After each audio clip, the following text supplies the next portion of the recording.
तो hello everyone, कैसे हैं आप लोग। My name is Chandra Kumar Shukla and I hope आप लोग बहुत अच्छे होंगे और अपनी अपनी पढ़ाई में व्यस्त होंगे। तो मैं आज फिर लेकर आ गया हूं बायोलॉजी के मोस्ट रिपीटेड टॉपिक, क्योंकि अपना जो री नीट का एग्जाम है 2026 का, तो 21 जून को शेड्यूल्ड है। और इस टॉपिक को मैं इजी ट्रिक्स के साथ करवा दूंगा, जो आपको नीट में 40 मार्क्स दिलाने का वादा करता है ये वीडियो।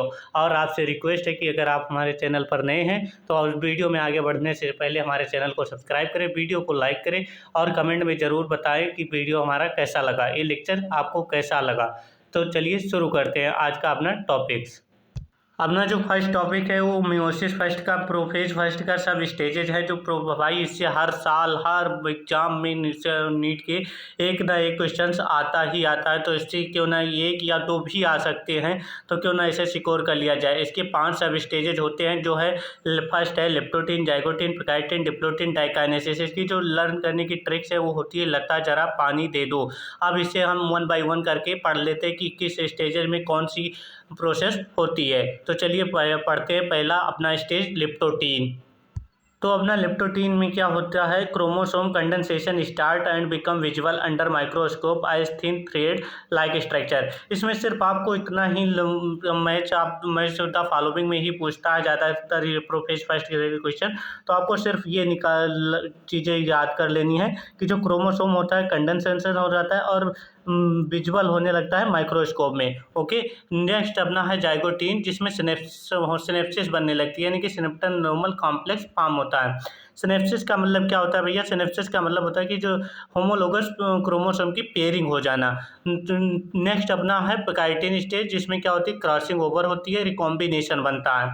अपना जो फोर्थ स्टेज होती है जिसे जिसे बोलते हैं डिप्लोटीन, इसमें क्या होता है डिसोल्यूशन ऑफ सिनेप्टोनोमल कॉम्प्लेक्स। जो अपना जाइगोटीन में सिनेप्टोनोमल कॉम्प्लेक्स फॉर्म हुआ था वो यहाँ पर डिसजॉल्व हो जाता है, यानी कि टूटने लगता है, और पियर्ड होमोलोगस क्रोम बीइंग पुल अपार्ट्स हो जाते हैं। और सबसे मोस्ट इंपॉर्टेंट इस स्टेज की जो याद करना है वो याद करना है कि इसमें एक सेव स्ट्रक्चर फॉर्म होता है, जिसे कियाजमेटा बोलते हैं।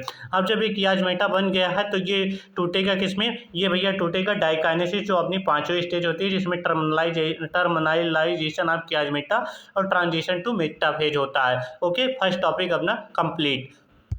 दूसरा टॉपिक अपना है सबसे मोस्ट इंपॉर्टेंट टॉपिक है, जिसे बोलते हैं एज डिस्ट्रीब्यूशन पिरामिड, जिसमें 3 चीज़ें होती है, बेस मिडल टॉप। बेस में क्या होता है, प्री रिप्रोडक्टिव एज ग्रुप होता है, और मिडिल में रिप्रोडक्टिव एज ग्रुप होता है, एंड टॉप में पोस्ट रिप्रोडक्टिव स्टेज होता है।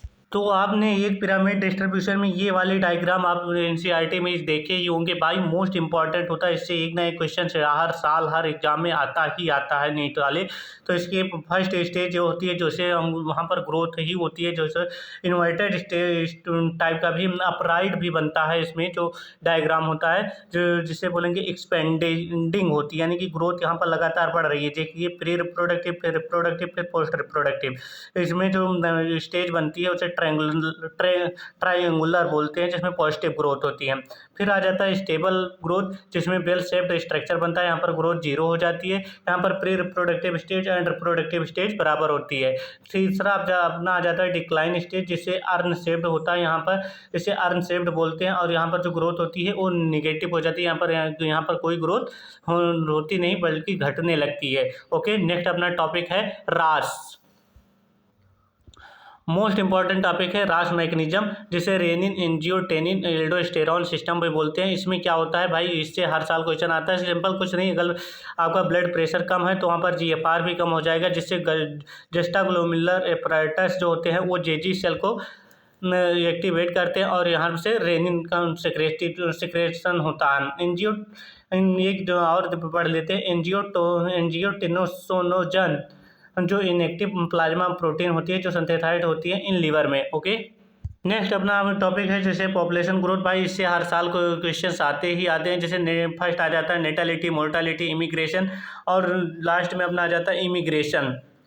अब इसमें सिंपल कुछ नहीं है, आपको एनसीईआरटी का ये डायग्राम आपको याद करके रखना है। इसमें सिंपली क्या होता है मैं बता देता हूँ। जैसे मान लीजिए इसमें बता रखा है कि जो आपकी पॉपुलेशन है, मान लीजिए किसी पॉपुलेशन चिंपैंजी की पॉपुलेशन 450 है, अगर वहाँ पर बर्थ होगी तो वहाँ पर हो सकता है 2, 4, 5 इस तरीके से बर्थ होगी तो वहाँ पर की पॉपुलेशन इंक्रीज होगी। यानी कि जो नेटिलिटी होती है वो हमेशा ग्रोथ को पॉपुलेशन को इंक्रीज करती है।